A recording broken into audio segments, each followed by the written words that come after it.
Hello, and welcome to Encircled, the Halbe Pocket podcast. Episode 6, the 24th of April.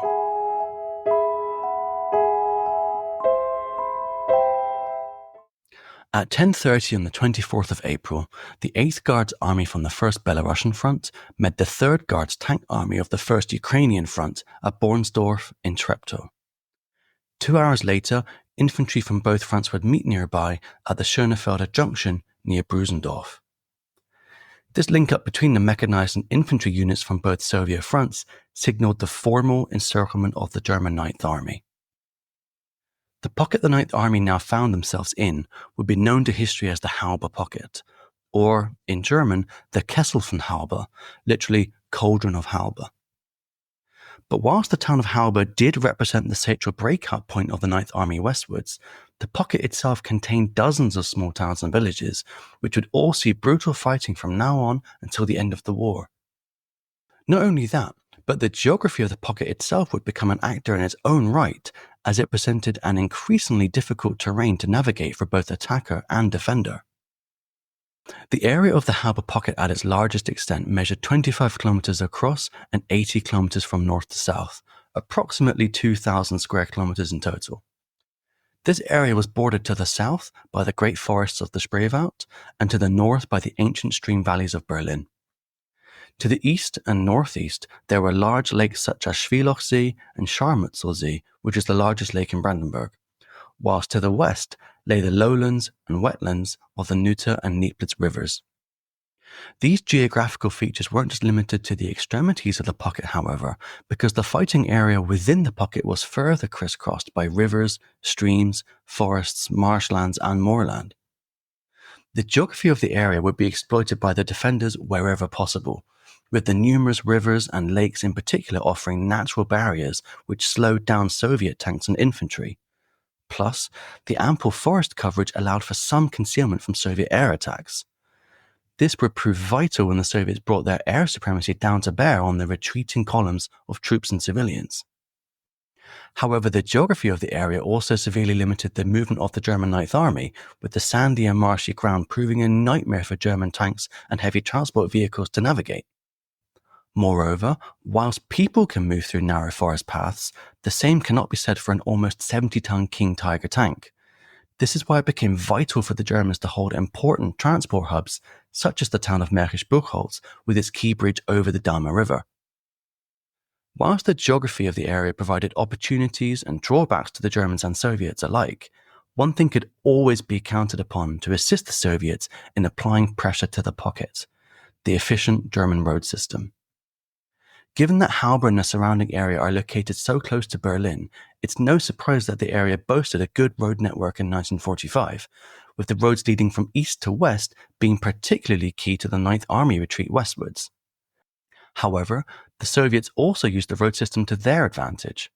For instance, the area's autobahns and major roads had been used by the Soviet tank armies to rapidly penetrate into the Brandenburg hinterland and cut off the Ninth Army in the first place. The Soviets then turned these autobahns and major roads into key defensive choke points, and their tank armies roamed up and down these roads freely with literally thousands of tanks. This formed a formidable mobile defensive screen which the Ninth Army would have to punch through if they wanted to escape west. Whilst the Reichsbahn had collapsed at this late stage of the war, and therefore plays no part in our story, the Ninth Army were able to establish a small landing strip outside of the village of Kierig in the eastern half of the pocket. This enabled them to enjoy some limited amounts of resupply from the Luftwaffe, at least initially. In any case, what the Ninth Army really needed was an escape path which offered the shortest possible route west, but which also contained a sufficiently built-up road system upon which its remaining heavy tanks could operate. Thus, the town of Halbe became the epicenter of that escape route.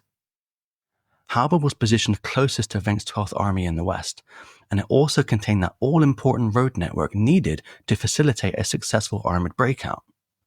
Crucially, following Halbe, an escape route could then be carved out towards the relatively lake-free area of Kummersdorf Gut and beyond. By the 24th of April, the Ninth Army represented a hodgepodge of 80,000 men coming from a variety of different armies. The bulk of the troops still came from Buss's 11th SS Panzer Corps and the 5th SS Mountain Corps, but by now these numbers had been boosted by the arrival of 5th Corps from the 4th Panzer Army, plus the Frankfurt Oder garrison was also on its way to join them. Whilst the German sources give a figure of 80,000 men, the Soviets were keen to exaggerate this number upwards in order to increase the propaganda effect of the encirclement.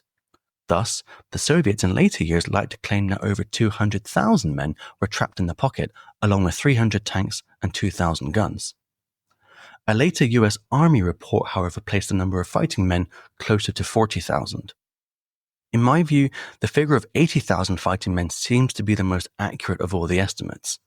But this doesn't account for everyone who was trapped in the pocket, because within the pocket there were Wehrmacht employees, female flak and signals auxiliaries, German civilians, German refugees, foreign force labourers, prisoners of war, and even concentration camp inmates.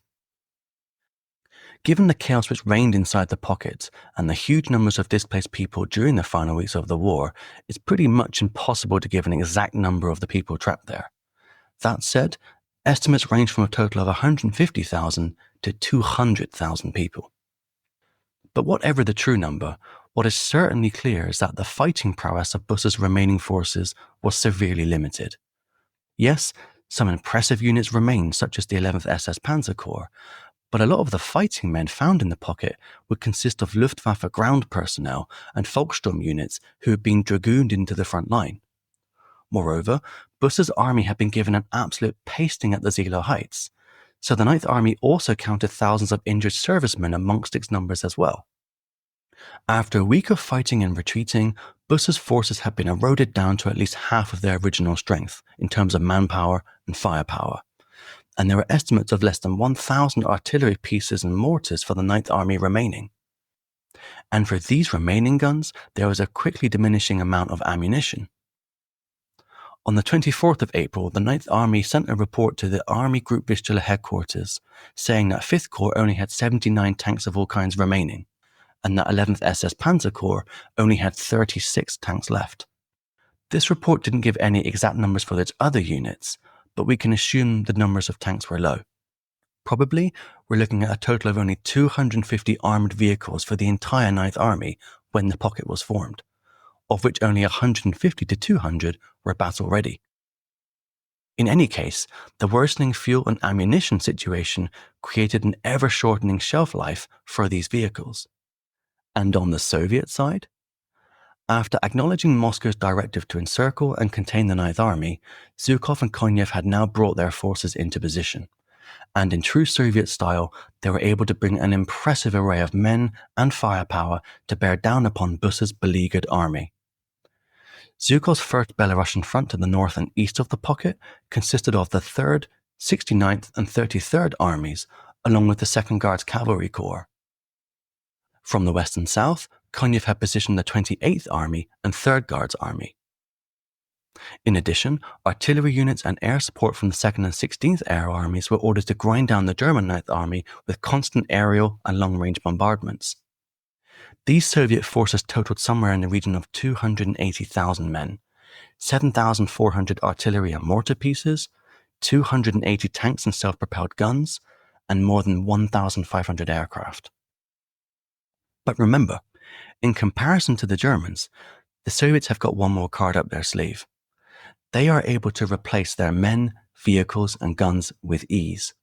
Plus, they enjoy an embarrassment of riches when it comes to ammunition right now. So yes, the scales were certainly tipped in favour of the Soviets, I would say. The 24th of April didn't just signal the formal encirclement of the Ninth Army. It also saw a worsening of the conditions within the pocket. On the 24th, the Soviet air forces ramped up their attacks, with the 16th Air Army flying over 2,000 sorties alone that day. These aerial attacks specifically targeted tanks, armoured vehicles, and ammunition transports with the intention of degrading the ability of the Ninth Army to fight back. The Ninth Army also faced increasing pressure from Zhukov's land forces, with his armies penetrating deep across the Telltale Canal to the west of Fürstenwalde. Rouen and Gilmitz were lost on this day, and the northern approaches to the town of Kilpin were also under attack. Whilst to the west of the pocket, Konyev's forces continued building their defensive positions to prevent a breakout from the Ninth Army. Inside the pocket, the Ninth Army possessed nothing in the way of aerial reconnaissance, so they were unable to get either a full understanding of their own situation or understand the forces arranged against them. Communication between the various units was breaking down, and leadership within those units was starting to deteriorate. The fighting on the 24th therefore signaled a start of what was to come.